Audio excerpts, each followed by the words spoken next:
To jest niezwykle piękne i zaszczytne dla mnie wydarzenie. Móc wystąpić w drugim etapie konkursu chopinowskiego, który przecież śledzę od małego chłopca, którym byłem kilkanaście lat temu. Ciężko jest mi odpowiedzieć na pytanie, który utwór najbardziej lubię z tych, które wykonałem, ponieważ każdy kocham tak bardzo. Ja myślę, że jeśli nie ma tej relacji z utworem, takiej bardzo osobistej, wtedy nie da się zagrać utworu dobrze. Dlatego zawsze wybierając repertuar sugeruję się właśnie tym, co kocham i co sprawia mi szczególną radość. Chciałem zbudować program takimi ramami wielkich form, to znaczy zacząć od Poloneza Fis-moll, który jest utworem chyba najbardziej tragicznym ze wszystkich, które Fryderyk Chopin napisał. Oczywiście to jest tylko i wyłącznie moje osobiste stwierdzenie, ale jednak dla mnie jest coś w tym utworze takiego niezwykle tragicznego. I zakończyć również osobistym dramatem, którym bez wątpienia jest ballada F-moll. Ponieważ kiedyś ktoś bardzo mądrze powiedział, że właśnie ballady są osobistymi dramatami kompozytora, natomiast fantazja jest dramatem narodowym. Fantazji nie wykonywałem, ale właśnie w taki sposób odbieram ballady Chopina. Pomiędzy tymi dwoma wielkimi formami wykonałem dwa walce, też zróżnicowane, ponieważ walc F-dur jest bardzo lekki, finezyjny, radosny, z werwą, można by powiedzieć młodzieńczy, choć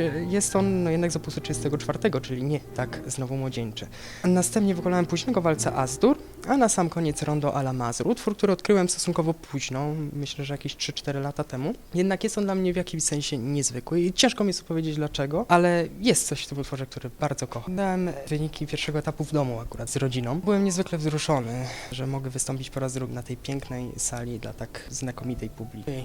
Jeżeli miałbym wybrać tak zupełnie szczerze jeden utwór z całego repertuaru konkursowego, myślę, że właśnie byłyby to 24 przygody, ponieważ tam jest wszystko. Każda emocja, każde uczucie, które człowiek może przeżyć we własnym życiu. To jest coś niezwykłego, ten cykl. Uważam, że to jest naprawdę jeden z najpiękniejszych filarów muzyki romantycznej, jeżeli nie w ogóle muzyki.